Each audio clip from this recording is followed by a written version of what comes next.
Sigh. Pause for emphasis. So, the thumbnail and title are unfortunately not clickbait. This is genuine current breaking news, and there is a strong chance that the prices of the Switch 2 console, accessories, and games will all be increasing again, possibly as high as 25%, possibly even higher. And we'll get on to why this might be happening, if I actually think that it will happen, what Nintendo could do to prevent it, and what they're likely to do given their recent history, and also a bit of a heart-to-heart come to... I was going to say come to Jesus moment, but I didn't want religious undertones, so then I was going to say come to daddy moment, and then that sounded weirdly sexual, so I don't know. We're going to have a little heart-to-heart talk at the end, me and Nintendo. I'm going to tell them what they need to do to be on the right side of history. But yeah, potentially 25% or more increases in price. This is not a drill. This is not clickbait. This may be happening, and my God, we need to stop it. Just the other day, I put out a video about how they were increasing the price of Switch 1 systems, accessories, and games in some territories, and I predicted confidently that it would be happening more widely. Well, that is now happening for certain. I was right, and the prices of Switch 2 seem to be about to potentially skyrocket too. Yay. But before that, just a quick one. I want to state for the record that I don't like making these negative episodes. I did not start this Spotify podcast or YouTube channel thinking that I was going to be making a load of negative content and clickbaiting people's misery.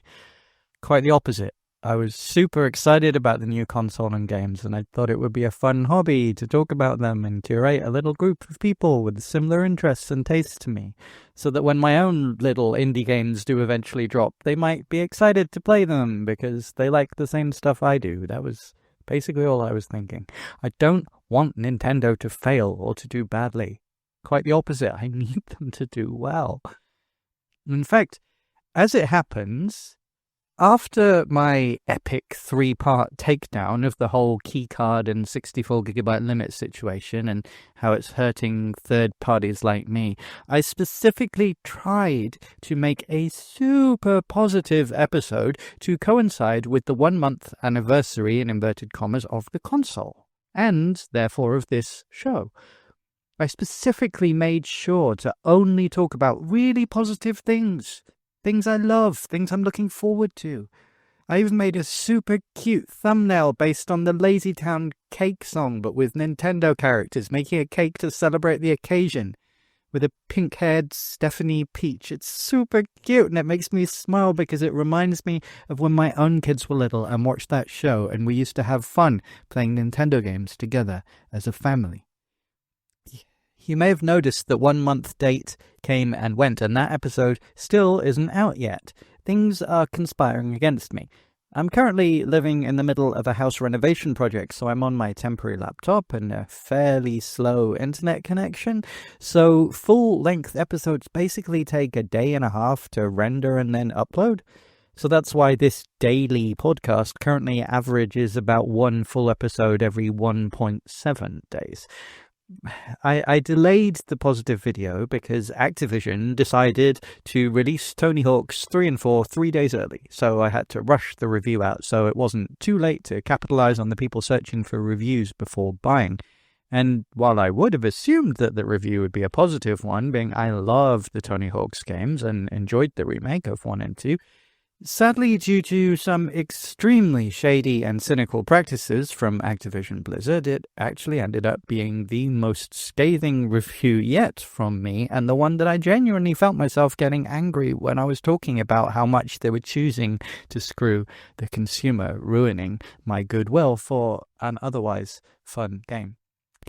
And now I have to delay my super positive celebratory 1-month video again because of this breaking news. And considering my previous videos, I've already had people reaching out to me wondering my take on it. Sigh.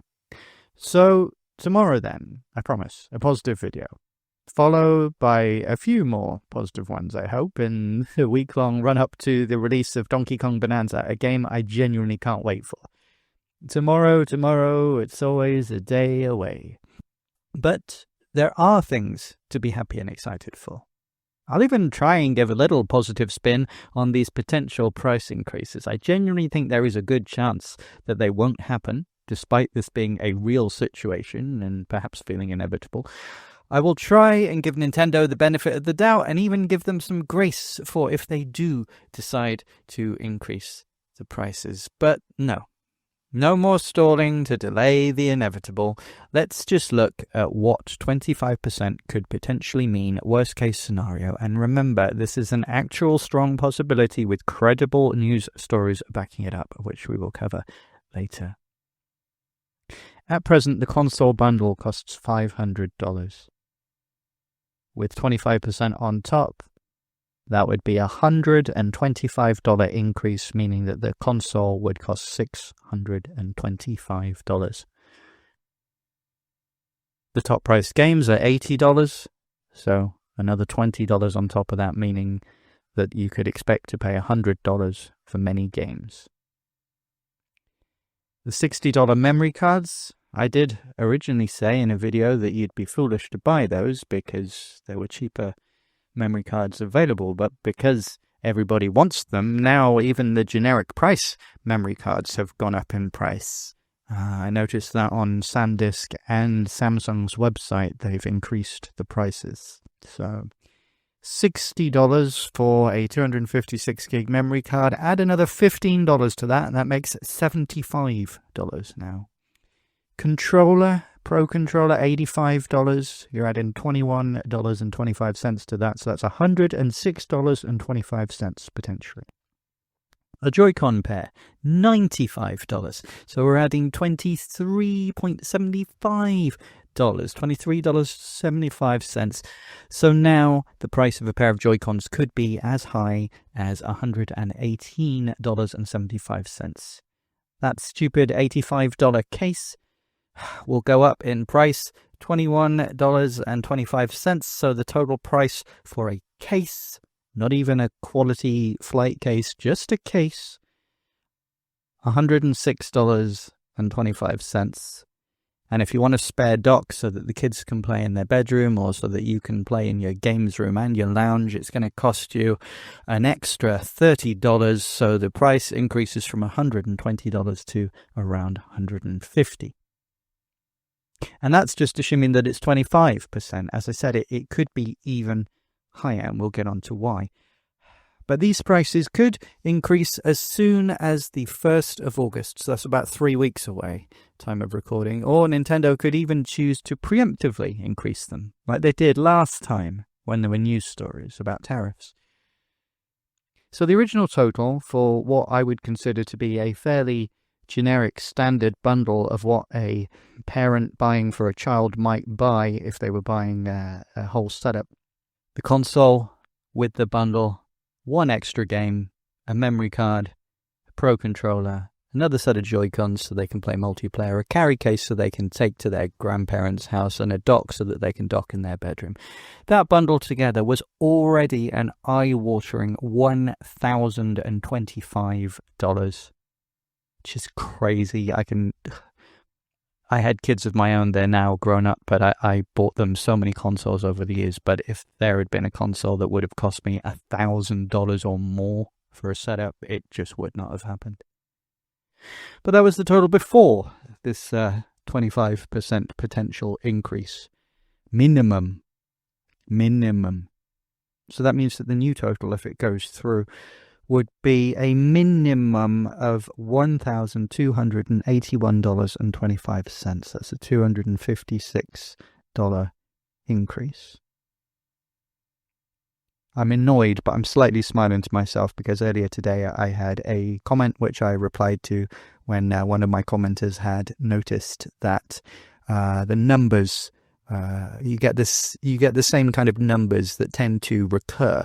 And they thought it was funny about the 64 gigabyte cartridges having the same potential problem for third parties as the Nintendo 64's cartridges. And I pointed out that The reason why you get certain fixed numbers is because computer RAM, memory, storage, texture maps, bits, byte sizes, etc. tend to go up in doubles. So 1, 2, 4, 8, 16, 32, 64, 128, 256, 512, 1024, 2048, 4096, etc., etc. So the fact that the increase is 256, the same size as the built-in memory and the same size as the standard memory cards, it's, I don't know, it's a coincidence, but really what I'm doing is I'm stalling because I don't want to get onto this negative stuff. Can you tell that I don't want to make negative videos? Is it theoretically possible for consoles to be 100% manufactured in America to avoid these costs? If you know your history, it has been done in the past, but it would be far more difficult to do today, potentially impossible, and we'll go over why, as well as some interesting video game history covering previous lessons from companies like Atari, Sega, Motorola, and more.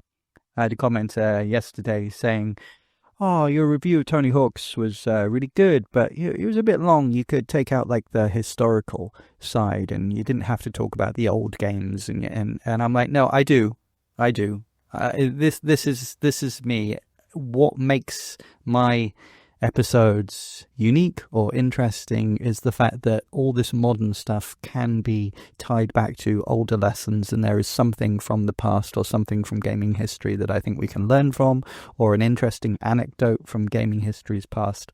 So yeah, I'm aware I ramble and I'm aware I talk about things a lot, but I actually think that this stuff is just as relevant today as it ever was, if not more so. And as for Nintendo today, how will they likely react to all this? Can they avoid the extra costs? Will they absorb them to keep the prices even slightly competitive? Or will they see this as a green light to increase away and make it even more per sale? But will they sell enough if people can't afford it? And if the prices per unit costs eventually come down, will they still keep the MSRP high to profit from this situation? We'll talk about all of that after I just quickly read the podcast intro. Now, wait, and if you're the kind of person that skips the intro, that's all good. I understand. But just do me a favor and drop a like on this video while you do so, okay? Maybe a comment to feed the algorithm too. I'd really appreciate it. Thank you. And if you aren't already, don't forget to subscribe. You'd be surprised how many people repeatedly watch episodes but don't subscribe. Ring that bell too. Okay, done that? Awesome. Thank you. I genuinely do appreciate each and every new subscriber. We are well on the way to a nice around 1,000 subscribers, which is far quicker than I imagined. And when we do, I'll be doing a nice big celebration. Another positive video. I've actually got some kind of cool secret surprise stuff planned. Right, podcast intro read, and then we'll dive right into the specifics of this pricing debacle. Hi everyone, welcome to Daily Switch 2, a podcast covering everything related to the Nintendo Switch 2, with at least one new episode or video uploaded per day to YouTube, Spotify, and your favorite major platforms. My name is Sam and I've been a gamer since the 1980s. I've been working in the entertainment industry since I was a teenager, including as a games journalist, producer of gaming documentaries and shows, and I'm even programming multiple indie video games, including 4, which will be released on the Switch and hopefully Switch 2. So be sure to subscribe and follow the show for the world-exclusive news on those as they drop. However, I'm a gamer, a Nintendo fan at heart, and this podcast is purely a passion project for me to talk about the stuff that interests and excites me about this new system.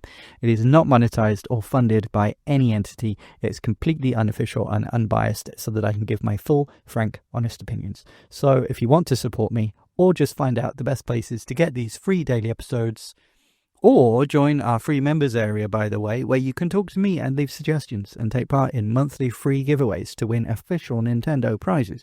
All links are in the bio and at linktree/dailyswitch2. That's linktr.ee/dailyswitch2. Thank you so much. And back to the episode. Right. On with the show. And by the way, for those that don't skip the intro and stick around and listen, I really appreciate you too. Many thanks. Also, we're getting a nice group of people that regularly comment. I see you. I appreciate you coming back and leaving thoughtful and helpful comments. It is very, very much appreciated. I even got my first Buy Me a Coffee donation from Leila Buka and my first paid Patreon member, Aaron Send. And I hope my pronunciations of European surnames were correct there.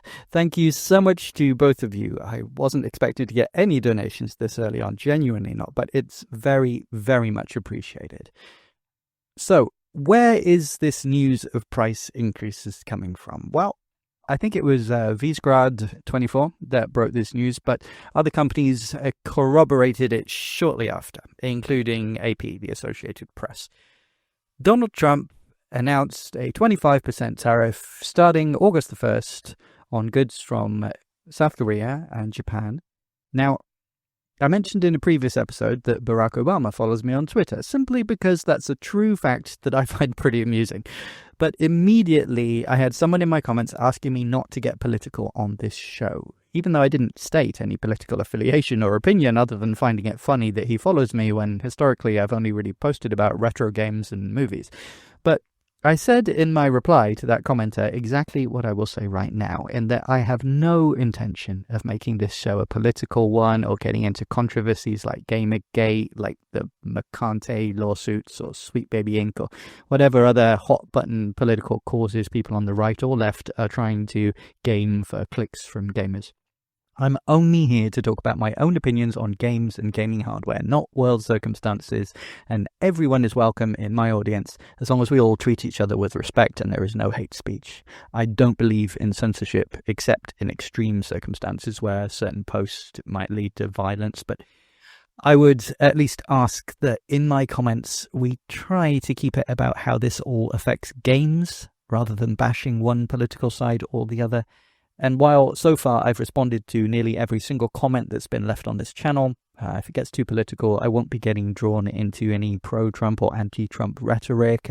I'm only stating the facts here and giving my read on what this will mean for the games industry. They're not giving an opinion on the man or what his motivations behind the statement may be.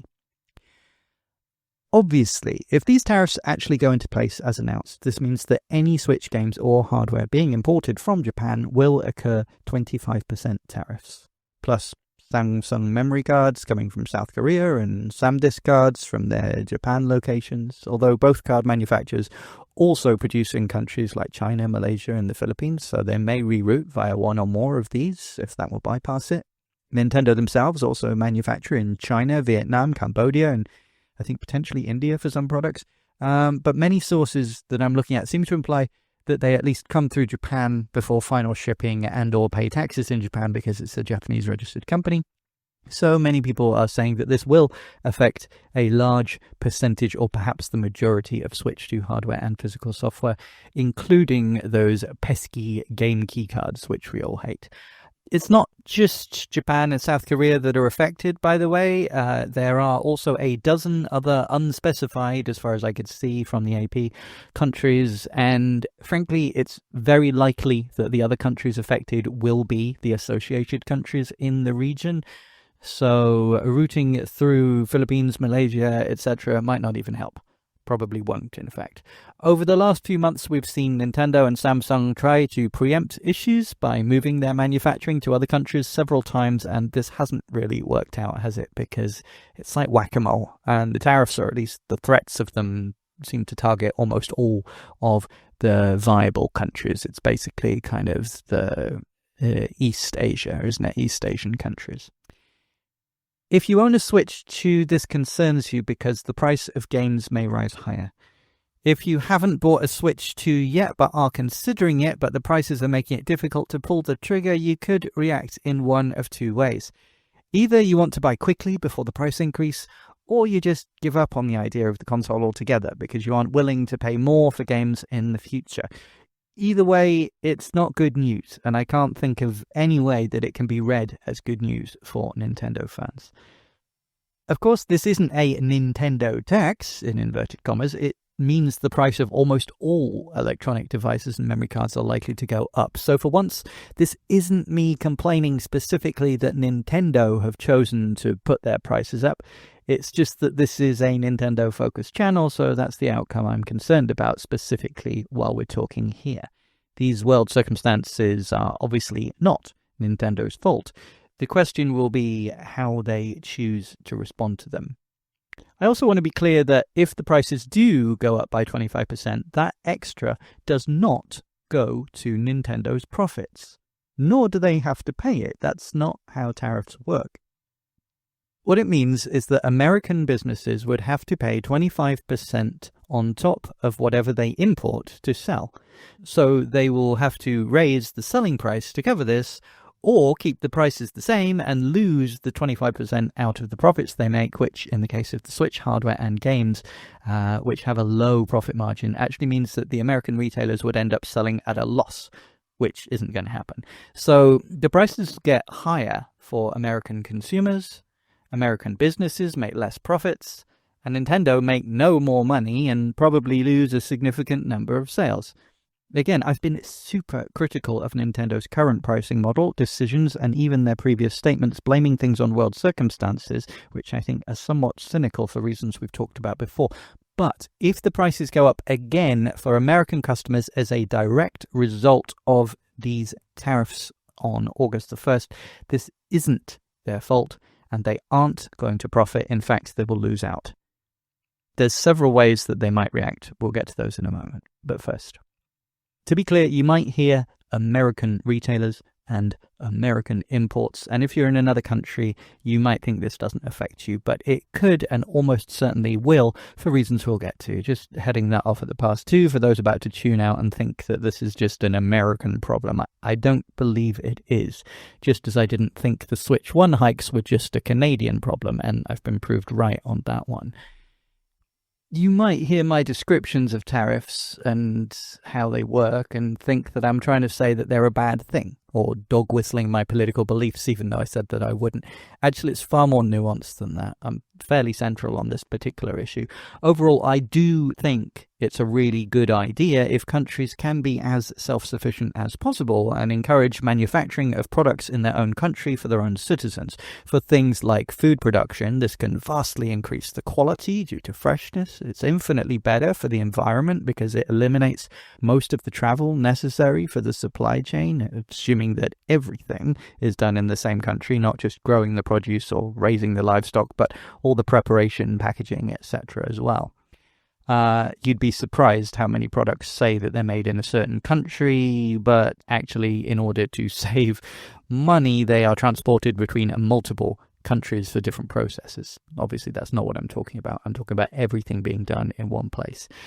It's the same with energy production, where possible, given natural resources, whether sustainable or not, and many other cases. And of course, it provides jobs too. But it is a simple fact that different countries will have different specialty products, and certain industries basically can't exist in every country.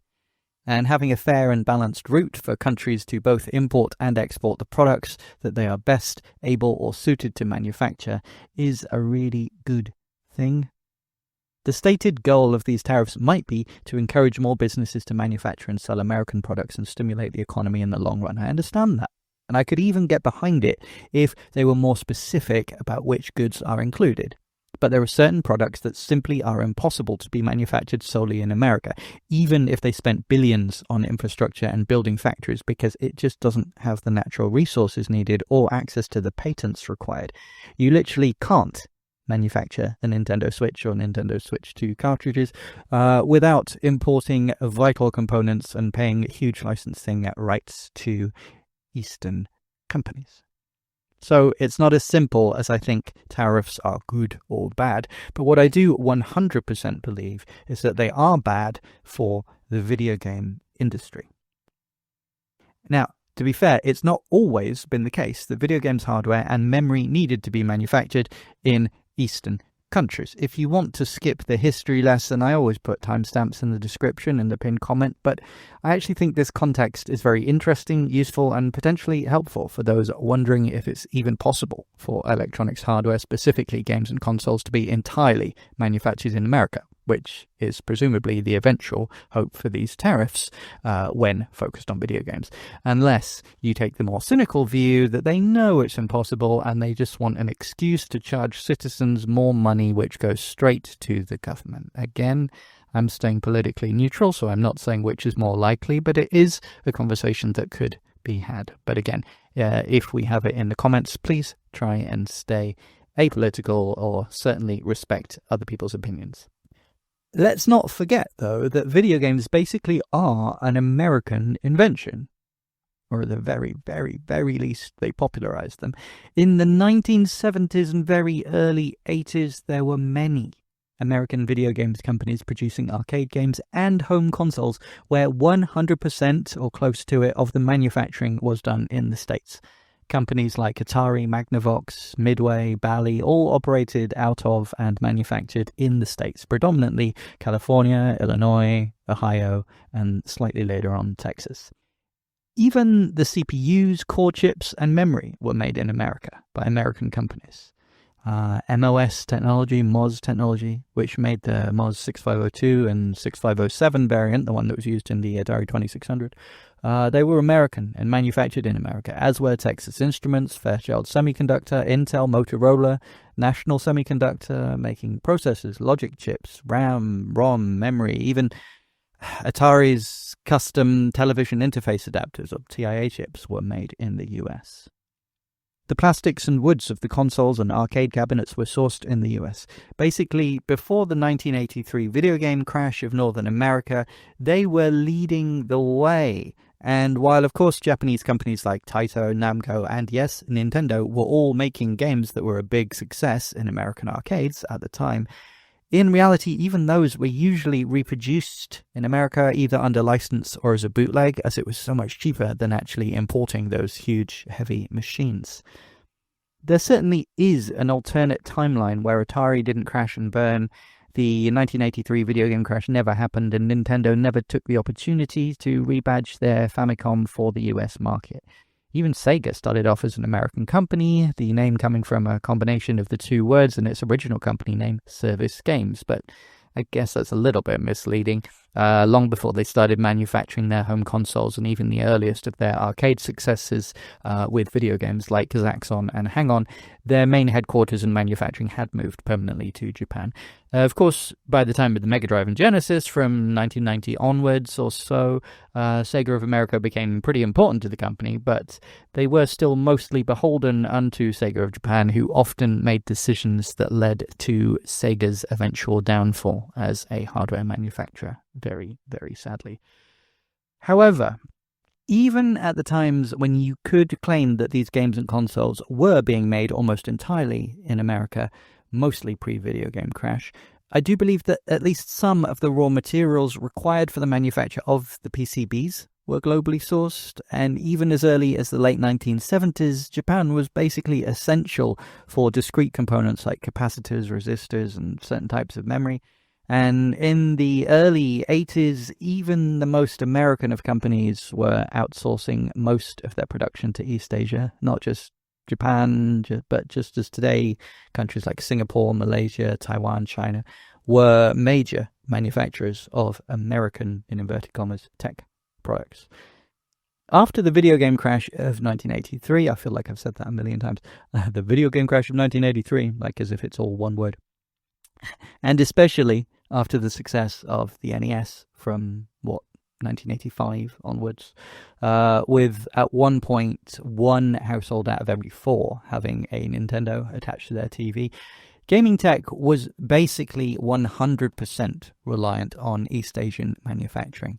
And in 1993, just 10 years later, Atari were still holding on for dear life and released the Atari Jaguar, which they proudly proclaimed to be an American-designed project and manufactured in the USA, but that's very specific wording, because in reality the 68,000, the RAM, the ROM, the support logic, the I/O and passive components were all imported from East Asia, and even the custom Tom and Jerry ASICs were designed in America but likely manufactured abroad. Even the PCBs were mostly made in Mexico in the early runs, and Asia for the majority. Sure, they were manufactured in the USA, but most of the individual components were Asian. In a decade, it had become impossible to basically do it any other way. So back to the current day, Could that manufacturing of games consoles and cartridges ever shift back to the States entirely? Not with current tech, because of patents, etc. And if the American government wants that future and avoiding relying on foreign countries, they will have to invest very heavily in encouraging startups that design and patent completely new CPUs, GPUs, memory, batteries, and all using new tech made from natural resources available in America. They did do it in the past, sort of, to one extent or another, depending on how you classify it, but to do so now would require a complete destruction of the existing system, bigger than that crash. No more Nintendo, no more Sony, even Microsoft, an American company, would have to scrap all of their current technology and basically start again from scratch. As we stand right now in America, reality check, the US cannot immediately now fully manufacture a modern video games system domestically without importing some essential components. Semiconductor manufacturing, high-end chips like CPUs, GPUs, SoCs, system on chip like the Switch uses. Virtually all cutting-edge fabrication is done in Taiwan, South Korea, or in older nodes in China. Intel is working on regaining US dominance in chip production, and TSMC, Taiwan, is building fabs in Arizona, but these won't be fully operational at scale until the late 2020s or 2030s. And frankly, I'm kind of skeptical there. I think a lot of what they say is for shareholders' benefit rather than what will actually happen. I think those dates will slip. But maybe I'm wrong. There are possible US options if scaled up. Intel, Global Foundries, Skywater for some logic chips. Micron makes RAM and flash memory in the US, but makes most of it abroad. But overall, you'd likely need US-designed legacy node processors, that's 28 nanometer or older, to avoid reliance on Asia right now. You'd need to accept significant performance trade-offs compared to the current PlayStation, Xbox, Switch. Second reality check, passive components and PCBs, capacitors, resistors, inductors.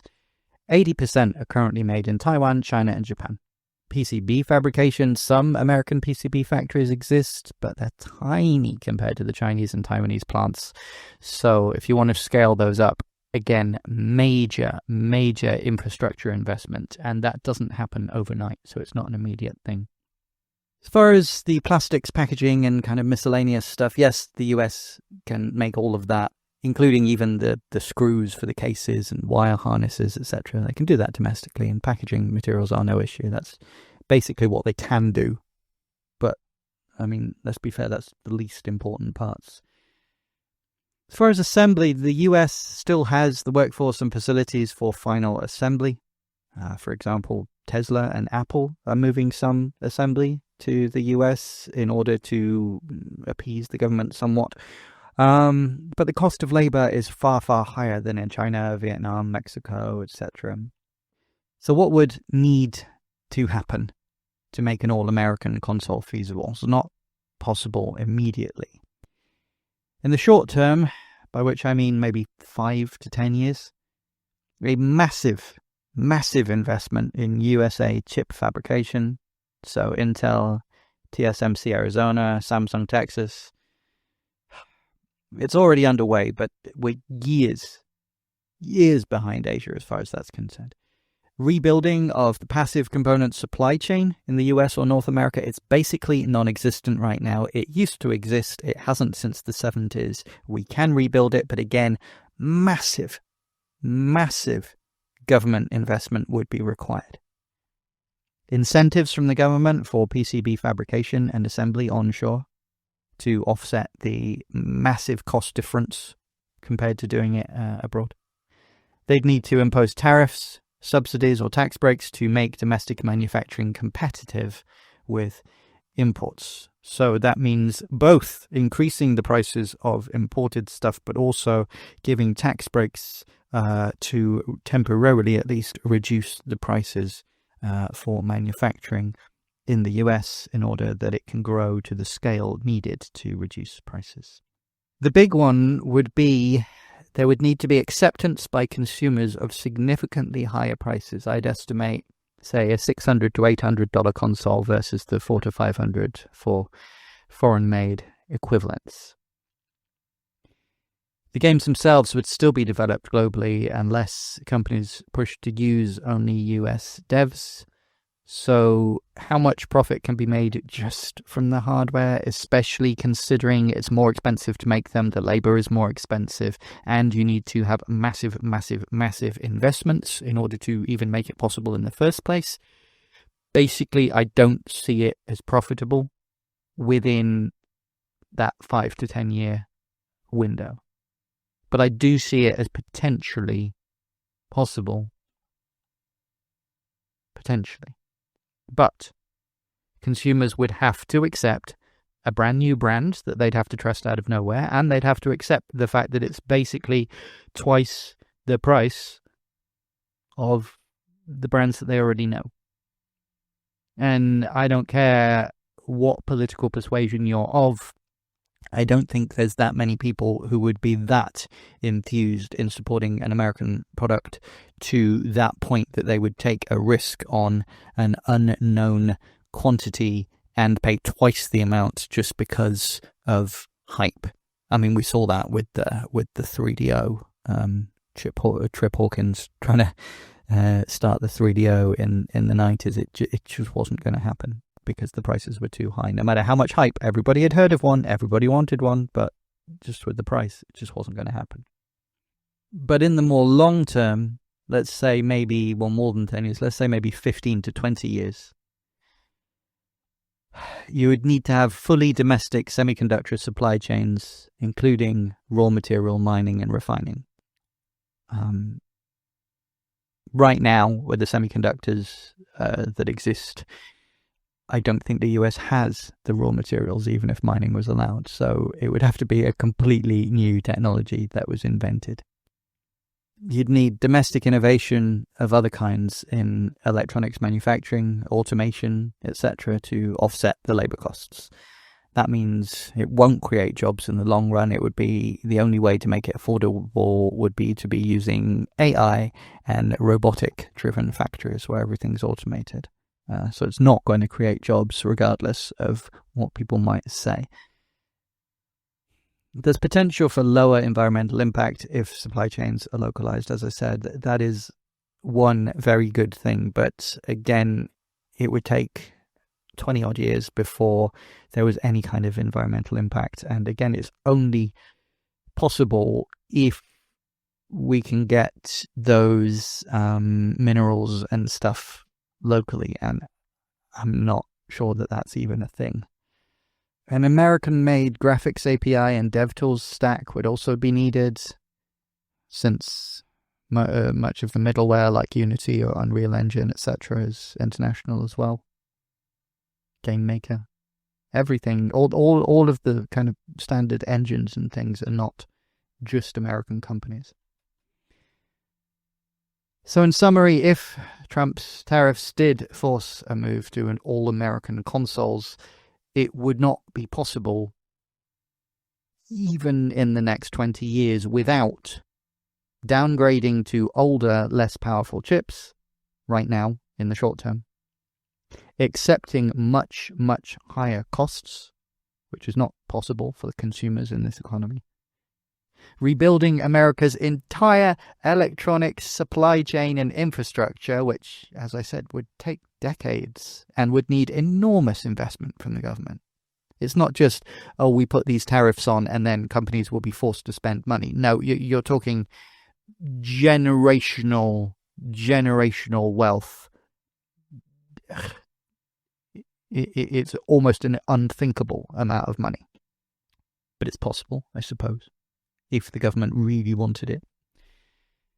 And look, America could physically assemble a console today, but the core parts, the processors, the memory, the passive components, they're all going to be made in East Asia. So it's going to be just like the Jaguar and not a real American company, not a real American product, just a Asian product in an American box with a flag stuck on it. By the way, I don't dislike the Jaguar. I actually have a lot of fondness for the Atari Jaguar. I'm just saying, it wasn't 64-bit like it said it was, and it wasn't an American console like it said it was. But great little console. Maybe I'll do an episode on it in the future. If you'd like me to, then leave a comment. If you want a real-world example in recent memory about how this tactic hasn't really worked out for another country and has really caused technological stagnation and massively inflated prices, you can look towards Brazil in the 1980s and 1990s and the fallout that's still happening today. So it's worth mentioning that none of what I'm about to say was imposed as a punishment by the US or any other foreign company. This was the Brazilian government imposing these restrictions themselves, just like Trump is imposing these restrictions on America. Because, let's not get it twisted, it's the American consumers that this will affect the most strongly. So, basically, Brazil's government wanted to pursue what they called an import substitution industrialization. So that's an ISI model. It's a common approach at the time for many Latin American countries that were trying to either rebuild or completely build their economy from scratch.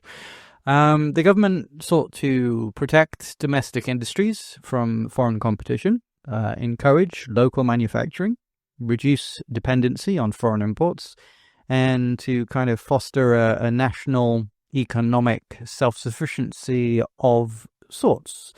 If you consider the South American countries' histories and the problems that they've had, all of that seems completely reasonable, and even self-protection, it makes sense. And Trump's policies certainly are leaning into a lot of those kind of nationalistic, we need to be self-sufficient and look after ourselves, and America first, put America first, make America great again, etc. So what did Brazil do? They placed very, very high import duties on any foreign-made electronics, sometimes as high as 70 to 100% of the product's cost. These applied to consumer electronics, which obviously includes video games, but also computers, TV sets, etc.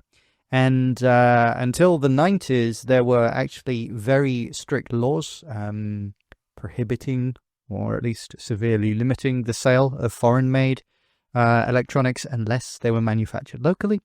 And foreign companies couldn't directly sell any electronic goods in Brazil. They had to basically license their technology to Brazilian companies or form kind of joint ventures in order to get around it.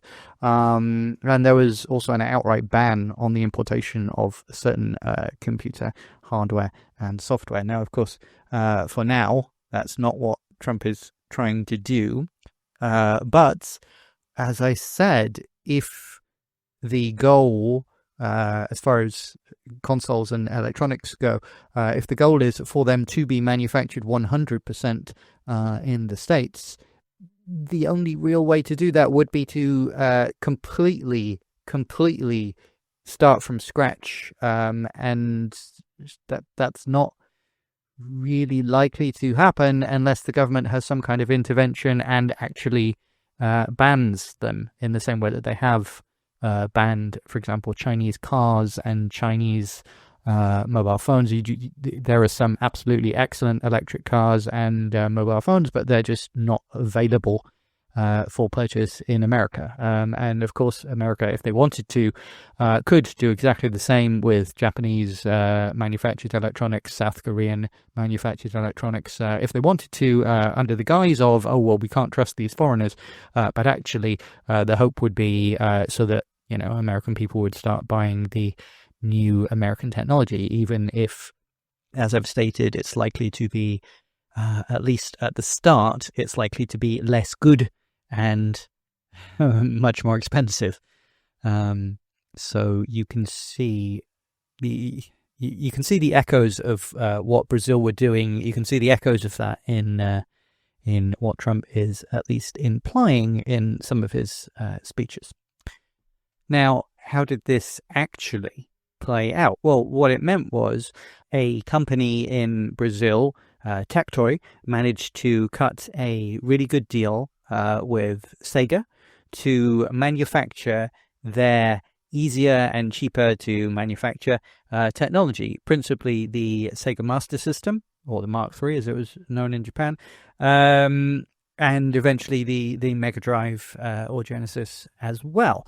But the Master System was produced entirely in Brazil by Tectoy to the specifications of Sega, but produced in Brazil, so they didn't have to pay any import tax. So they were actually making their own versions of the console, and therefore it was hugely cheaper than any imported consoles like a real Master System or an NES or a PC Engine or a Commodore 64 or anything that could have been directly competing. So much cheaper and produced locally, and the Brazilian government liked it, so would give it preferential treatment and be promoted everywhere. And the Sega Master System, or the Tectoy Master System, ended up being hugely successful, to the point that I believe even today, right now, you can still walk into shops and buy a version of the Sega Master System. Look, I love the Sega Master System. It was actually my first console. I had microcomputers like Commodores before that, but it was my first console, the Sega Master System 2. For those that don't know, the Sega Master System 2 is the same as the Sega Master System 1. It's not an upgrade. It's like the difference between the PlayStation and the PS1, or the slim models of consoles. So anyway, I love the Sega Master System. In America, the Sega Master System was not very successful, and it actually basically was taken off the market in 1991. But in Europe, it was much more popular and continued to sell as a budget alternative to the 16-bit consoles, and therefore many new games came out in Europe which never came out in America. America, I believe, got around about 100 games, and Europe got around about 350, something like that. So way more games in Europe, and I would argue that many of those games are really, really good, because by that point the developers knew how to get the best out of the hardware, and also they were selling enough units to have higher budgets for the games. So many people in America think that the Sega Master System had a really bad library, and it didn't. It just they stopped selling the console before some of the most impressive titles came out for it. But while the Sega Master System had a much longer life, living realistically in shops and having new games coming out in retail up until about 1995, whereas it had died in 91 in America. In Brazil, they carried on making brand new games up until the 2000s, I believe. And as I said, even though they're not really making new games now, you can still buy a version of the Master System console to this day. And so you might say, well, isn't that a good thing? You're saying that like as if you think it's really cool, and I do think it's really cool. But what it did mean was technology basically kind of got stuck.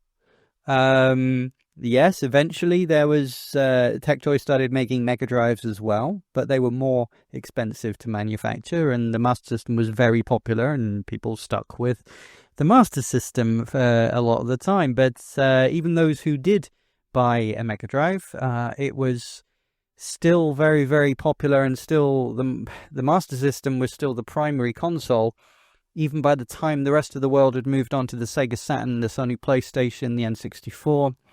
Even by the time of the PlayStation 2, GameCube, Xbox, Dreamcast, all of those systems were way, way expensive, to the point that they were completely not affordable for the average consumer. in Brazil, so most didn't bother, and they still stuck with the 8-bit and 16-bit Sega kind of licensed bootlegs. So there was real stagnation in the video game market and in the technology market, and even when some of the restrictions were loosened, as far as it was now easier to import and export, the costs, because of the imposed tariffs, the costs for buying the new technology just meant it was impossible for people to afford. So people knew that the new consoles existed, but they couldn't afford them, and that is exactly what will happen with the Switch 2. We're already seeing it happening with the Switch 2. There's plenty of people who just look at the price and go, yeah, in this economy, I can't afford that. So yeah, I'd like one, but I'm just going to have to pretend it doesn't exist for now.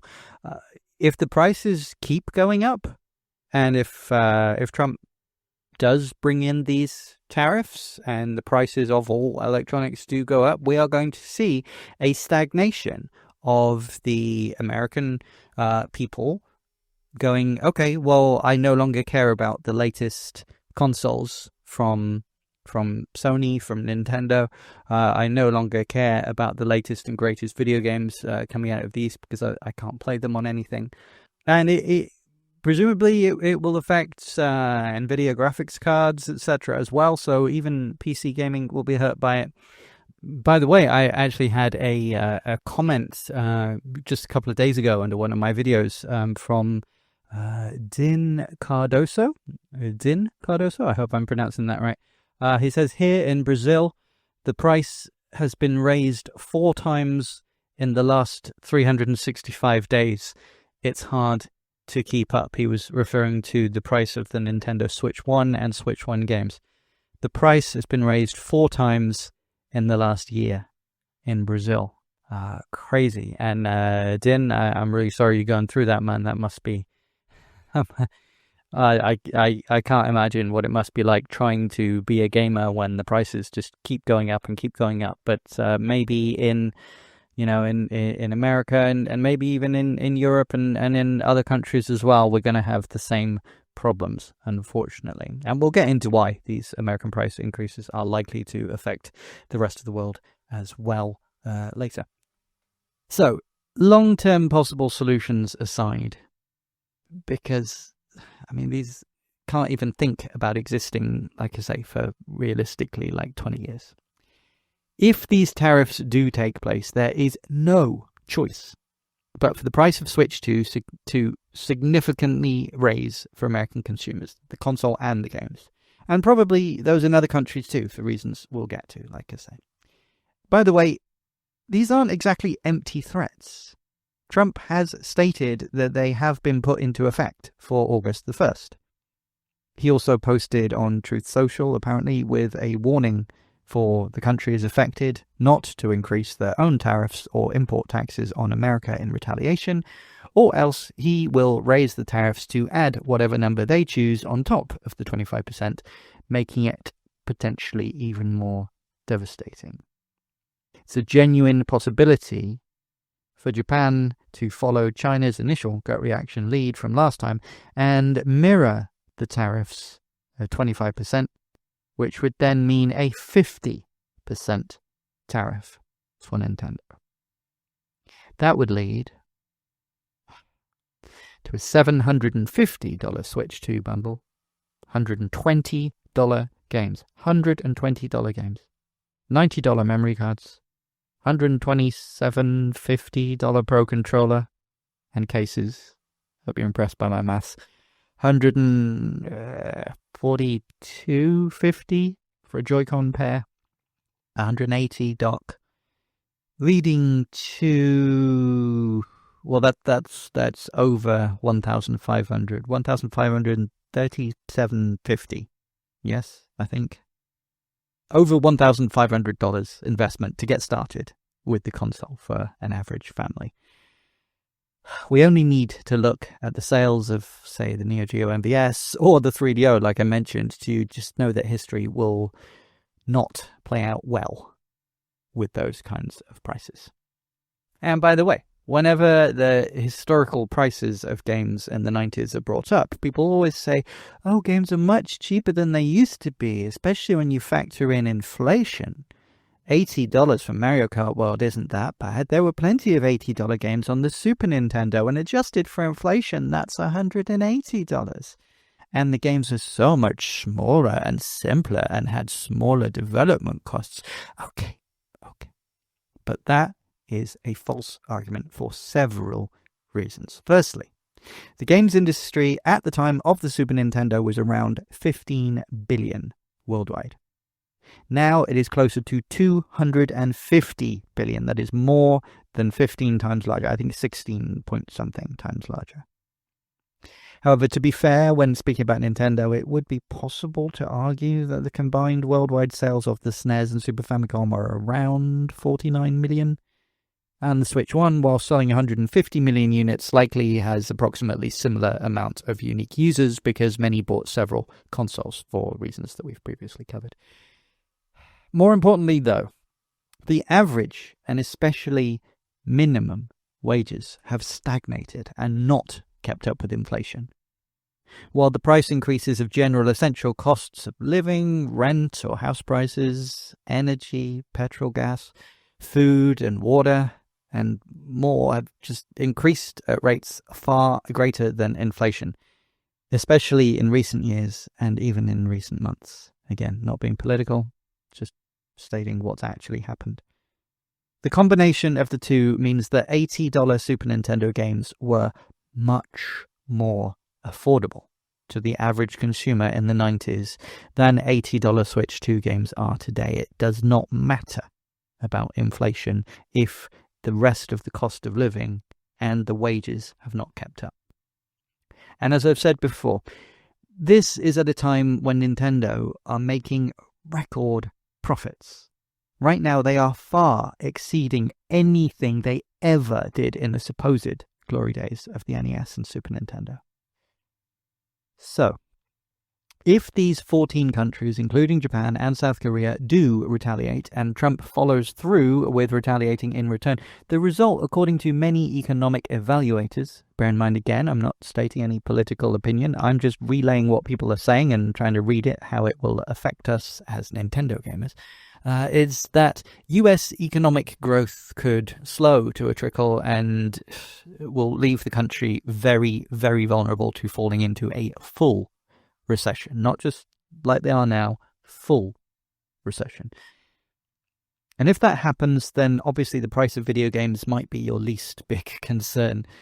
And the stores that can even get stock of video games will basically become scalpers at that point and charge just whatever they want for the tiny percent of super rich people that can afford them.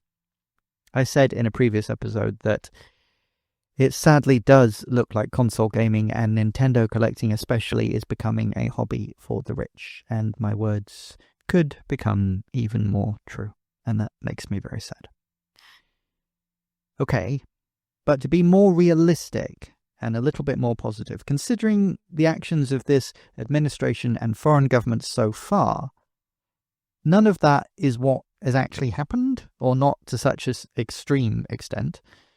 Trust me, I do know that prices of everything are increasing. Just because I work in the film industry does not mean I'm rich. Don't get me wrong, I am very lucky for the opportunities that I've had in my life, but right now I feel the pinch every day, just like everyone. Patreon link in the description. No, I'm kidding, I'm not e-begging. Save your money at a time like this. Nobody can afford to give away money. Basically, in similar tariff-based disagreements so far, depending on who you listen to, either one side or the other has basically backed down and given each other what they wanted, or at least pretended to save face. And despite a lot of the hoo-ha in the media, things have largely remained mostly the same on a worldwide global politics sense. Obviously, I'm not talking about wars, I'm just talking about the tariffs and financial stuff. You could point, for example, to Canada promising things that they'd actually already committed to, or the US removing tariffs from certain categories of products from China that they realized are vital to the US economy. Again, I'm not here to say which side of which argument is right or the best negotiator. Perhaps one day I'll get a sponsorship from Ground News and I'll be able to give you an opinion with no left or right-wing bias. But in the terms of video game console prices, there is a very good chance, given the previous results of these types of negotiations over the last 6 months or so, that the 1st of August deadline at least gets a 90-day extension. And then after that 90 days is expired, they reach some kind of deal where the tariffs now only apply to dolphins sold to water parks, and the US is no longer even buying those anyway. I'm trying to add a bit of humour there to keep things light, but realistically, the chance of Mr. Trump being willing to effectively increase the price of every single mobile phone, tablet, laptop, and games console by 25 or even 50% for American buyers, I don't know, it seems very slim. It's not like with your daughter can have $2, not $30. It's, okay, the average consumer can't have a mobile phone. That doesn't seem to be something he'd want to do, especially not as he's now selling his very own Trump-branded mobile phone. It's more likely that there will be some kind of platitude that the companies will all agree to move a certain percent of manufacturing to the USA within maybe a 20-year time frame, or offset the imbalance by promising to buy certain percentage more of American products than they are currently doing. Almost certainly military products with the deals done behind closed doors. But again, I'm not making blanket political statements one way or the other. I'm just saying, again, historically that's what happens. And what it means is that there will be a very loud threat that your Switch 2s and Samsung Galaxy phones, etc., are going to skyrocket in price. But in reality, it's most likely to be a scare tactic, an ever-looming threat that never fully comes to pass. We can but hope. If the tariffs do come into effect, how will it affect Nintendo? Well, they would essentially destroy any market that they have for selling physical games in the USA. I have been very, very critical of Nintendo trying to sneakily retrain their customer base by stealth into buying predominantly digital games, and I will keep shouting until my dying breath that physical collecting is vitally important to Nintendo's business model. But to be slightly fair to them, if they do genuinely believe that this is an actual possibility of these tariffs or similar becoming a reality, then it does make sense for them to place a far higher emphasis on digital games for their mainstream customers that won't incur tariffs and don't rely on American retailers. The price of the console in shops will basically have to increase by 25% if Nintendo keeps their base price per unit that they sell the consoles and accessories to retailers at. However, my advice for them is that this would be disastrous when people are already complaining that the hardware is too high, and many, even die-hard fans, are waiting, hoping for a price cut. Many are already struggling to pay rent, put food on the table, pay their bills. The cost of living crisis is a very real thing for the majority of people. My advice would actually be to reduce the price that you charge per unit to retailers and either keep the MSRP the same or even, shock horror, lower it. This might even result in selling at a loss, which is something Nintendo have historically avoided. However, it's a tactic that has been used very successfully by Sony and Microsoft many times, and the loss per console is quickly offset by game sales, so it's not really a risk. And then double it up by reducing the cost of your digital games that you sell through your own storefront. You already make 100% profit from digital-only games with no cut to retailers, manufacturing, shipping, maybe a cut to a third party, but other than that. And with a more affordable console and more affordable digital games, you will get a far larger user base buying far more games and have no tariffs imposed on said games. Now, some of my core audience will be mad at me here. I'm the physical games are best guy. How dare I suggest that Nintendo encourages digital only? Well, Again, this is only really if the tariffs are implemented, which I don't personally believe is actually likely in the form that they're currently being threatened. But also, we spoke in the Tamagotchi Plaza video about how this kind of uncertainty already means that more and more publishers are going to be releasing region-free, multi-language physical versions of their games sold exclusively by Asian retailers but posted internationally. That way, the physical versions do exist for the hardcore collectors, but we have to take the risk that we might be personally responsible for paying import duties when they're posted to us. I don't love that that's the situation, but that reality is already here for a lot of smaller publishers not willing to risk the Western retail market conditions right now with constant exchange rate fluctuations and the fear of potential tariffs appearing and disappearing at any time. If the disastrous tariffs are implemented, this would be a good solution for Nintendo and would at least mean that for the majority of us, physical games would be available if we're willing to pay extra, but for the average consumer that's willing to buy digital downloads, the price of games would actually go down. And for Nintendo, their profits would go up. Again, this solution would really hurt American retailers.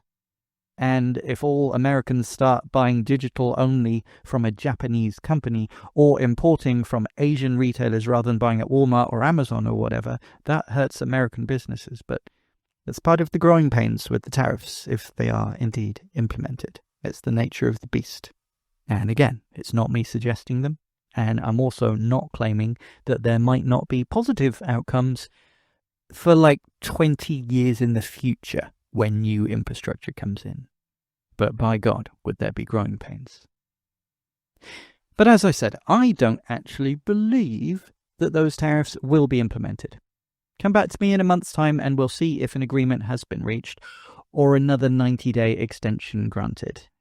I'm not a betting man, but if I was, I'd put money on one of those two things happening.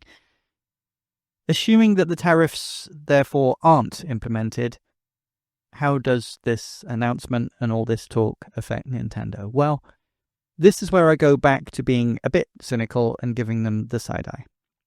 Yes, none of this is directly their fault. It's not them making these threats. I'm sure they would prefer world economic circumstances were more stable and predictable and they weren't having to have these emergency board meetings every few weeks and regrouping and bringing new strategies for the world market. I'm sure they just want to make games. As do all of us. I actually made a 3-part series about how I just want to make games and I don't want to have to consider any of the bull that Nintendo is making third parties jump through. But, you know, now they know what it feels like.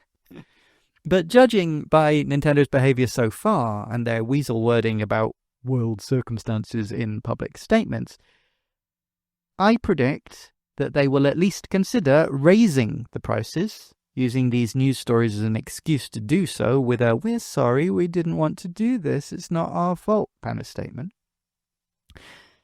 I also predict that these price increases will be everywhere, not just the States. Canada naturally are attached, North America, but also South America, Europe, Australia, New Zealand, and beyond will probably also see raises. The implication being that the necessary increases are being shared throughout all territories, so we all bear the brunt, rather than putting it exclusively on America's shoulders, because the situation is potentially so bad that placing all of the increases on the United States only would make the prices go so high it would bankrupt Nintendo of America and kill their biggest and most profitable customer base. That will be the implication, at least. I predict also that these price increases will use the tariffs as an excuse to raise the cost of items that shouldn't even incur them, like digital-only games, gift cards, Nintendo Online subscriptions, items like straps, steering wheels, amiibo, all of which are almost entirely plastic and could be manufactured everywhere, will get price increases. Hell, bring back Labo cardboard while we're at it and increase the price due to tariff despite using American cardboard from American trees, god damn it. And then once these tariffs turn out to have been either a hollow threat or almost instantly reversed once the deal, in inverted commas, is done, I also predict that they will refuse to reduce the prices to what they originally were, keeping them artificially high and getting rich in the process. Now, All of that might sound extremely uncharitable to Nintendo. Why on earth would I think that they would be so callous and calculating? Because it is exactly what they did last time. To the letter. Except for the bringing back Labo bit. I'd actually be up for that. That might be cool. But here is my plea. Nintendo, please. You don't have to do this. You actually have a golden opportunity to be the good guy here. At a time when everyone is raising their prices and everyone is primed to expect you to follow suit, you can keep your already sky-high prices the same and suddenly look cheaper than people feared. Or you can do the real hero move, do the opposite of what everyone expects and reduce your prices. A drop in console prices, and everyone that already paid full price just gets something like a free digital download or two to compensate them. You would sell a ton more units. Look how you managed to turn around the disastrous launch of the 3DS and eventually making it one of your most profitable systems. And reduce the price of your digital-only games to actually give people a reason to buy them instead of the physical copies, which you can keep at full price, by the way, for those of us that want them and can afford them.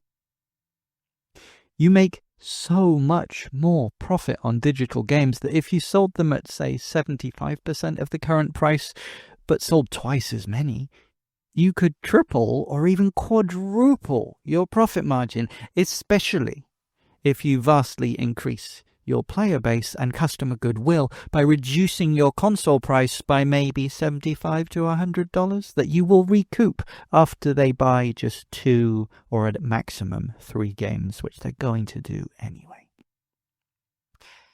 Per Games Radar, you have already publicly stated that you are exploring shorter game development cycles to counter rising costs. Yes, that is a good thing. The AAA space is full of rising levels of bloat and overspend. Nintendo, you are better than almost all of those companies in that you don't pay an unethically larger salary to your top executives than your lower-end developers. You try and foster good long-term working prospects to your workers, and you have many workers that have chosen to stay loyal and working with you despite being offered far larger salaries if they left for other companies, and that speaks volumes. You should have realized by now that massive, impossibly large experiences that are almost impossible for you to fill with the full range of 100% Nintendo charm and polish that your customers are used to. And your customers don't really want big, empty, open worlds that feel half-finished or procedurally generated games which don't have that kind of quirky human design touch and flair for design that you are literally world-leading at providing.